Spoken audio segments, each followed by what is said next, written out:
श्रावण मास महात्म का 22वां अध्याय। सर्व काम फलप्रद संकट हरण व्रत। सनत कुमार ने भगवान सदाशिव से पूछा, हे भगवान, श्रावण शुक्ल चतुर्थी के दिन सर्व काम फलप्रद संकट हरण देवाधिदेव का किस विधि से व्रत तथा पूजन करे, कब उद्यापन करे, मुझे विस्तार पूर्वक बताने का कष्ट करे। भगवान शंकर ने कहा, चतुर्थी के दिन सुबह उठकर दातुन आदि करके पुण्यदाता शुभ संकट हरण नाम का व्रत का संकल्प करना चाहिए। हे देवेश, मैं आज चंद्रमा के उदय होने तक निराहार रहूंगा, आपकी पूजा कर भोजन करूंगा, मेरे ऊपर आए संकट को दूर करे। इस प्रकार संकल्प कर काले तिलों से स्नान कर गणाधिपति की पूजा करनी चाहिए। अपनी सामर्थ्य के अनुसार स्वर्ण, चांदी या तांबे के गणेश जी की मूर्ति बनवाए। यदि इतना न हो सके तो मिट्टी की प्रतिमा कुम्हार से बनवाए। पहले अष्टदल कमल के ऊपर घट स्थापित करना चाहिए, उसमें जल भरकर स्वच्छ वस्त्र से ढक दे और उसके ऊपर प्रतिमा रखकर षोडश उपचार द्वारा वैदिक मंत्रों या तांत्रिक मंत्रों से पूजा करनी चाहिए। शुद्ध घी के तिल का 10 लड्डू बनवाए, उसमें से 5 गणेश जी के लिए रखे। भक्ति द्वारा देवता की भांति ब्राह्मण की पूजा करनी चाहिए और दक्षिणा देकर प्रार्थना करनी चाहिए। आपके निमित्त इन 5 लड्डुओं को फलों तथा दक्षिणा सहित दे रहा हूँ, आप इन्हें ग्रहण करें। आपत्ति से मेरा उद्धार करें। जो कुछ मैंने द्रव्यहीन कम या अधिक दिया है, हे विप्र रूप गणेश्वर, वह सब परिपूर्ण हो। इसके बाद ब्राह्मणों को स्वादिष्ट भोजन कराना चाहिए और चंद्रमा को अर्घ्य देना चाहिए।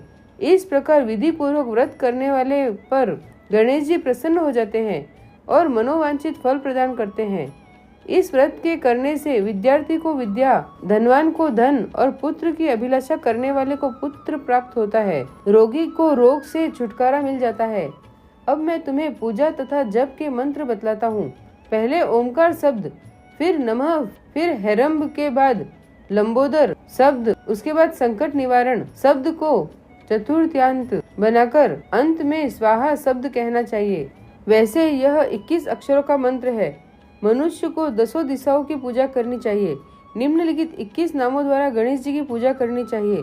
उमापुत्र, अग्नासन, एक दंत, दंतवक्त्र, मूषक वाहन, विनायक, ईशपुत्र, सर्व सिद्धि प्रदायक, गणाध्यक्ष, स्कंद गुणो, सर्व संकटनाशक, लंबोदर, गौर्य मंगल संभव, धूम्रकेतो, भालचंद्र, असुर मर्दन, विद्या विधान, विकट, सूर्प कर्ण, विघ्नराट, अग्नासन।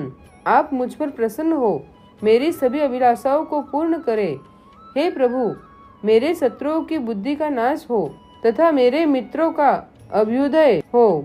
इस प्रकार प्रार्थना करके अष्टोत्तर शत होम करना चाहिए। व्रत की समाप्ति पर गणेश के प्रीत्यार्थ लड्डुओं का ब्राह्मणों को वायना देना चाहिए। आगे दिए मंत्र से 5 बार चंद्रमा को अर्घ्य देना चाहिए। शिरोधार्ण, वसंभूत, अग्निगोत्र, समुद्रभूत, सारिन, रोहिणी सहित मेरे दिए हुए इस अर्घ्य को स्वीकार करे।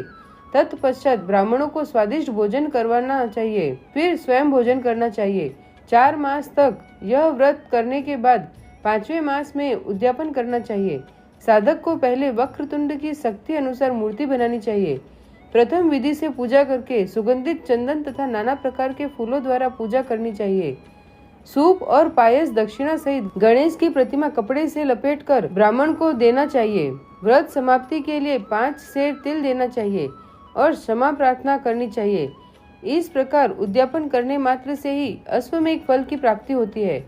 सनत कुमार, मेरे कहने से पूर्व पार्वती ने इस व्रत को 4 मास तक संकल्प की प्राप्ति के लिए किया था। 5वें मास में उन्होंने पुत्र कार्तिकेय को प्राप्त किया था।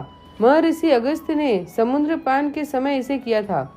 3 मास पश्चात उन्हें विघ्नेश के प्रसाद स्वरूप सिद्धि प्राप्त हो गई थी। हे मुनीश्वर, इस व्रत को दमयंती ने 6 मास तक किया था। तभी उसने महाराज नल के दर्शन किए थे। अनिरुद्ध को खोजती चित्रलेखा ने इस व्रत को किया। वह कहाँ गए? उन्हें कौन ले गया? बाणासुर के यहाँ जाने पर प्रद्युम्न व्याकुल हो गए। तब उनसे रुक्मणी ने बड़े प्रेम से कहा, पुत्र, मैं तुमसे जिस व्रत को कहने जा रही हूँ उसे ध्यान पूर्वक सुनो। पूर्व समय में तेरे जन्म काल के समय मेरे सौरी घर से तुझको एक राक्षस चुरा कर ले गया था। बस मेरा हृदय तेरे वियोग में छलनी हो गया। मैं रोती थी कि मैं अपने लाल का मुख कब देखूंगी। उस समय जब दूसरी स्त्रियों के पुत्र को देखती तो पुत्र वियोग से पागल हुई। मैं कहती कहीं यह मेरा पुत्र तो नहीं। इस तेरे वियोग का दुख झेलते हुए कई वर्ष व्यतीत हो गए। प्रभु कृपा से हमारे यहाँ लोमस ऋषि आ गए। उन्होंने मेरी दशा को देखकर मुझसे संकट चतुर्थी व्रत करने को कहा। उनकी आज्ञा अनुसार मैंने 4 बार यह व्रत किया। व्रत के प्रभाव से तुमने वापस लौटकर संबरासुर का व्रत किया था।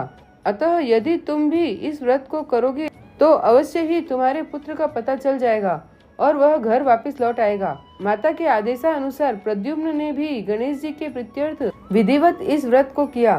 तभी नारद जी ने आकर उनको बताया कि अनिरुद्ध वाणासुर पुरी में है। उसी समय प्रद्युम्न वाणासुरपुरी में गए और वाणासुर को सैन्य सहित जीतकर अपने पुत्र और पुत्रवधू सहित ले आए। प्राचीन काल में दूसरे देवताओं ने भी विघ्नेश के प्रीत्यर्थ इस व्रत को किया था। मृत्यु लोक में इस व्रत के समान सिद्धि देने वाला और कोई व्रत नहीं है। अधिक कहने से क्या लाभ। इस व्रत का उपदेश नास्तिक और सठ को नहीं देना चाहिए। शिष्य या श्रद्धा युक्त साधु को तुम इसका उपदेश दे सकते हो। हे महामुने, तुम धार्मिक विघ्न नंदन तथा मेरे प्रिय हो, इसलिए मैंने तुमको इस व्रत का उपदेश दिया है। बोलो श्रावण मास महात्म्य के 22वें अध्याय की जय। श्री राधे कृष्ण।